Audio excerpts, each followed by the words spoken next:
katakan ya Muhammad, bahwasanya Allah berfirman menyerukan mereka, ya ibadiyalladzina asrafu ala anfusihim.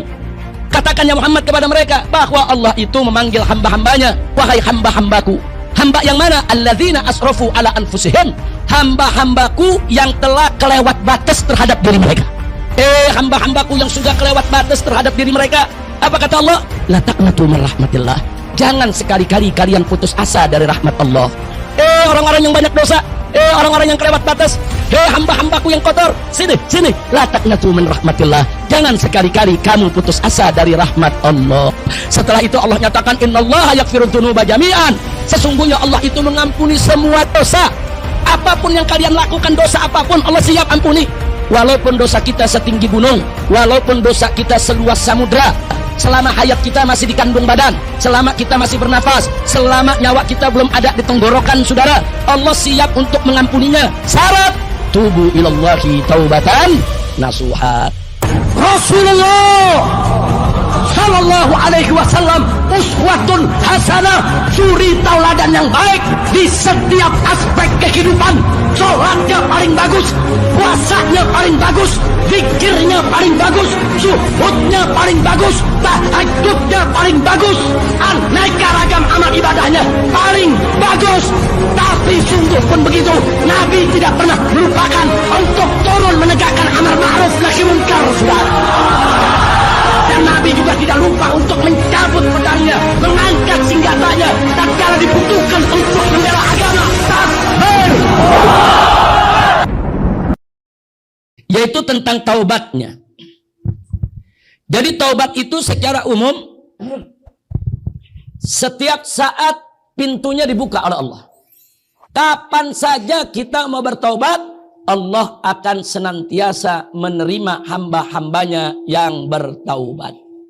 Bahkan para ulama salaf mengatakan, laisa ahadun afrah bitaubati abdin min rabbil alamin. Tidak ada seorang manusia pun, tidak ada satu makhluk pun yang lebih senang dengan taubatnya seorang hamba daripada Allah subhanahu wa ta'ala, sang pencipta alam semesta. Kita lihat orang taubat senang. Allah melihat orang taubat jauh lebih hebat senangnya daripada senangnya kita, ya ikhwan. Kita melihat orang taubat senang. Kita melihat orang taubat suka. Allah lebih suka lagi daripada kita semua, ya ikhwan. Maka dikatakan, laisa ahad afrah bitaubati abdan min rabbil alamin. Enggak ada satu makhluk pun yang lebih senang daripada Allah, lebih suka daripada Allah kepada taubatnya seorang hamba.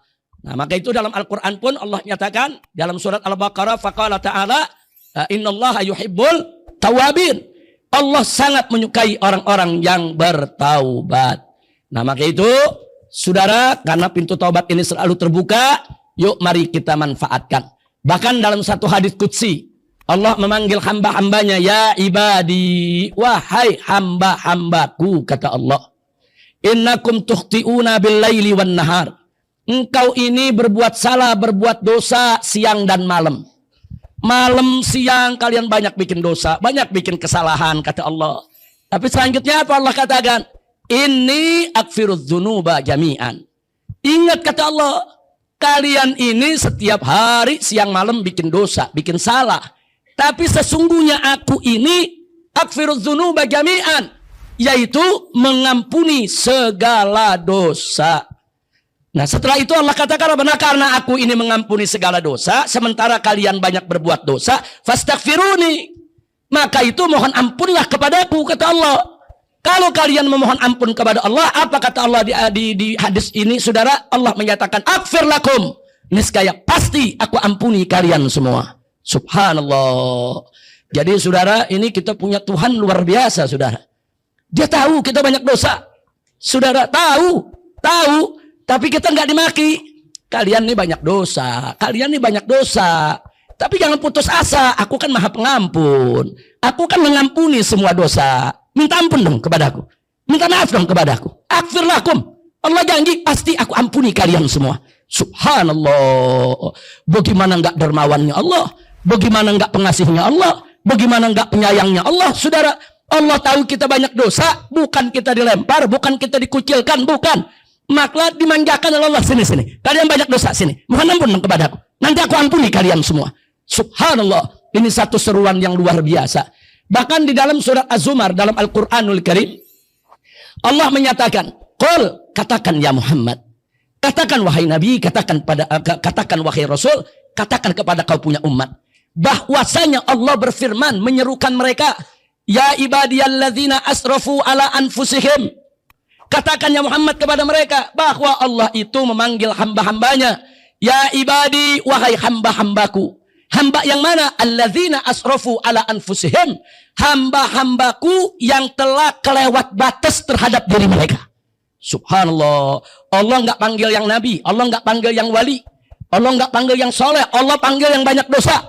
Dalam ayat ini, "Ya ibadiyalladzina asrafu ala anfusihim." Hei hamba-hambaku yang sudah kelewat batas. Saya mau tanya, kalau dibilang kelewat batas berarti dosanya kecil apa gede itu? Dosanya sedikit atau banyak? Sampai Allah sebut udah kelewat batas. "Ya ibadiyalladzina asrafu ala anfusihim." Hei hamba-hambaku yang sudah kelewat batas terhadap diri mereka. Apa kata Allah? "La taqnatu min rahmatillah." Jangan sekali-kali kalian putus asa dari rahmat Allah. Subhanallah. Hamba yang banyak dosa dipanggil sama Allah. Orang-orang yang banyak dosa. Orang-orang yang kelewat batas. Hamba-hambaku yang berlumur kemunkaran, berlumpur kemaksiatan. Hamba-hambaku yang kotor. Sini. La taqnatu min rahmatillah. Jangan sekali-kali kamu putus asa dari rahmat Allah. Setelah itu Allah nyatakan, "Innallaha yaghfirudz dzunuba jami'an." Sesungguhnya Allah itu mengampuni semua dosa. Apapun yang kalian lakukan, dosa apapun, Allah siap ampuni. Jangan putus asa, kata Allah. Wallahu ghafurur rahim, kata Allah dalam ayat tersebut. Bahwa Allah subhanahu wa ta'ala ghafur, maha pengampun. Rahim, maha penyayang terhadap hambanya. Subhanallah. Jadi kalau sudah begini, nggak usah ada yang nanya lagi. Habib, kalau dosa berzina bagaimana, diampuni gak? Habib, kalau dosa ngebunuh diampuni gak? Habib, kalau dosa riba diampuni gak? Habib, kalau dosa besar ini, besar itu, nggak usah ditanya. Allah udah nyatakan barusan, saudara. Innallaha yaghfirudz dzunuba jami'an. Allah mengampuni segala dosa. Walaupun dosa kita setinggi gunung, walaupun dosa kita seluas samudra, saudara, Allah siap untuk mengampuni semua dosa kita. Selama hayat kita masih di kandung badan, selama kita masih bernafas, selama nyawa kita belum ada di tenggorokan, saudara, Allah siap untuk mengampuninya. Syarat, tubu ilallahi taubatan nasuha. Taubatlah kepada Allah dengan taubat yang sejati. Kira-kira jelas tidak? Maka itu saya mau tanya, Allah maha pengasih tidak? Jawab yang kompak, Allah maha pengasih tidak? Allah maha penyayang tidak? Baik, saya tanya lagi, jawab yang kompak. Siapa yang maha pengasih? Siapa yang maha penyayang? Siapa yang maha dermawan? Siapa yang maha memaafkan? Siapa yang maha mengampuni? Takbir. Sallu ala nabi. Ini ayat indah. Orang berdosa dipanggil sama Allah, terus dipesan, la taqnatu min rahmatillah. Jangan putus asa dari rahmat Allah. Jangan. Dosa sebesar apapun yang kau lakukan, jangan putus asa. Ayo balik. Ayo kembali. Tobat kepada Allah. Aku akan ampuni kau punya dosa. Subhanallah. Walhamdulillah. Wala ilaha illallah. Wallahu akbar. Nah maka itu yuk. Nah, akhirnya saya ajak semua yang ada di sini. Yuk kita biasakan bertaubat. Bertaubat bukan setiap malam Jumat. Bertaubat bukan setiap maksiat. Bukan. Bertaubat setiap saat. Baik kita maksiat maupun gak maksiat, taubat. Nah, kenapa begitu? Karena begitulah kita diajarkan Nabi. Dicontohkan oleh Nabi alaihi salatu wassalam. Nabi setiap hari selesai sholat, Assalamualaikum warahmatullah, Assalamualaikum warahmatullah. Langsung Nabi baca, Astaghfirullahaladzim, alladzi la ilaha illa huwal hayyul qayyum wa atubu ilaih. Artinya apa? Nabi membaca astagfirullah, beristighfar, mohon ampun kepada Allah. Wa atubu ilaih, dan Nabi menyatakan taubat kembali kepada Allah. Ini pelajaran luar biasa buat umatnya. Kenapa? Nabi yang gak punya dosa, Nabi yang gak punya salah, Nabi yang gak pernah berbuat maksiat. Jangankan berbuat maksiat, terlintas berbuat maksiat di benaknya tidak pernah terjadi seumur hidupnya. Tapi sungguh pun begitu, tetap Nabi beristighfar dan bertobat kembali kepada Allah subhanahu wa ta'ala setiap hari. Bahkan dalam satu hadis yang sahih, saudara, Nabi menyatakan dengan tegas bahwa beliau setiap hari beristighfar 100 kali. Subhanallah. Sallu ala nabi. Nabi nggak punya dosa, tiap hari 100 kali istighfar. Nah kita yang banyak dosa, kita yang banyak maksiat, nah mestinya kita berlomba-lomba dalam istighfar. Jadi istighfarnya Nabi alaihi salatu wassalam itu bukan karena Nabi punya dosa, bukan. Nah, para ulama menjelaskan pertama, istighfarnya Nabi itu sebagai pelajaran buat umatnya. Nah, sepertinya Nabi ini ngajarin kita, anak aja nggak punya dosa, nggak punya maksiat, istighfar 100 kali tiap hari. Masa sih ente yang banyak dosa nggak mau istighfar? Saya tanya, itu pelajaran bukan? Pelajaran dari Nabi kita. Jadi bukan karena Nabi punya dosa, bukan. Yang kedua, kenapa Nabi itu beristighfar? Saudara, Nabi sering beristighfar dari hal-hal yang mubah. Bukan dari hal yang dosa. Yang mubah, yang berpotensi bisa melupakan, bisa membuat diri lupa ibadah. Nah, atau membuat diri akhirnya melakukan yang tidak lebih baik. Nah, jadi perbuatan mubah itu banyak. Makan, minum, tidur, mandi. Ini dari yang mubah aja nih Nabi istighfar. Takut kalau tidurnya kelebihan, akhirnya waktu ibadah berkurang, saudara. Padahal Nabi nggak dosa, tidur nggak dosa, saudara. Tapi dari hal yang begitu, karena tidur itu berpotensi, kalau kelebihan, maka mengurangi aktivitas ibadah. Berpotensi mengurangi ibadah. Nabi istighfar. Subhanallah. Jadi kita bisa lihat dari yang mubah aja Nabi istighfar, saudara. Itu pelajaran buat umatnya, biar kita ini punya malu. Nabi dari yang mubah aja istighfar. Wah, kita dari yang maksiat nggak mau istighfar. Inna lillahi wa inna ilaihi raji'un. Kira-kira jelas tidak? Nah, yang ketiga, saudara, kenapa Nabi beristighfar? Para ulama menjelaskan istighfarnya Nabi 100 kali per hari untuk umatnya. Jadi bukan untuk diri sendiri. Nabi istighfar tiap hari buat umatnya, ya kawan. Nah, jadi luar biasa Nabi beristighfar untuk umatnya. Karena memang nanti pada hari kiamat pun Nabi mempunyai syafaatul uzma yang diberikan oleh Allah untuk memaafkan daripada kesalahan, yaitu umat Nabi Muhammad Sallallahu Alaihi Wasallam. Ini menunjukkan betapa cintanya Nabi kepada umatnya, betapa sayangnya Nabi kepada umatnya. Setiap hari kita diistighfarkan 100 kali. Alhamdulillah. Nah, kemudian yang keempat, saudara, kenapa Nabi beristighfar? Para ulama menjelaskan karena kita punya Nabi setiap saat derajatnya naik. Jadi derajat Nabi itu naik bukan sekali-sekali, tiap saat naik terus, naik terus, naik terus, makin dekat dengan Allah, makin dekat dengan Allah, makin dekat dengan Allah, terus naik. Nah, setiap orang yang derajatnya naik, hari ini dia naik, maka begitu dia lihat amalnya yang kemarin jadi kurang.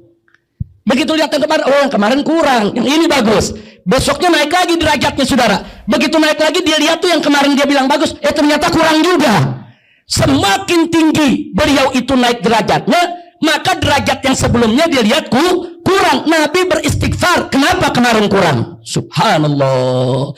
Kira-kira jelas gak? Nah, jadi kalau ada yang nanya kenapa Nabi beristighfar, hati-hati, jangan nanti ada yang bilang tuh Nabi aja istighfar, berarti Nabi punya dosa tuh. Hati-hati, ini pemikiran-pemikiran liberal yang sangat berbahaya. Ini pemikiran-pemikiran orientalis yang ingin meracuni daripada pemahaman umat Islam. Jadi mereka mengupas hadis Nabi beristighfar, mereka maknai bahwa Nabi itu juga salah, Nabi juga punya dosa, Nabi juga punya maksiat, sehingga Nabi beristighfar. Ini fitnah. Jadi sekali lagi, kenapa Nabi beristighfar? Saya ulangi, satu, saudara, Nabi beristighfar dari hal-hal yang mubah. Kedua, kenapa Nabi beristighfar? Nabi beristighfar untuk umatnya. Kemudian yang ketiga, kenapa Nabi beristighfar? Karena setiap derajatnya naik, maka yang sebelumnya terlihat kurang. Nabi beristighfar dari itu, saudara. Kemudian yang keempat tadi apa? Nah, pelajaran bagi umat. Nah, inilah mesti kita tahu. Jadi bukan Nabi beristighfar karena Nabi itu Nabi itu punya dosa. Kira-kira jelas tidak? Jelas tidak? Nah, karena itu saya mau tanya semua di sini, kita siap beristighfar? Siap beristighfar? Siap selalu mohon ampun kepada Allah?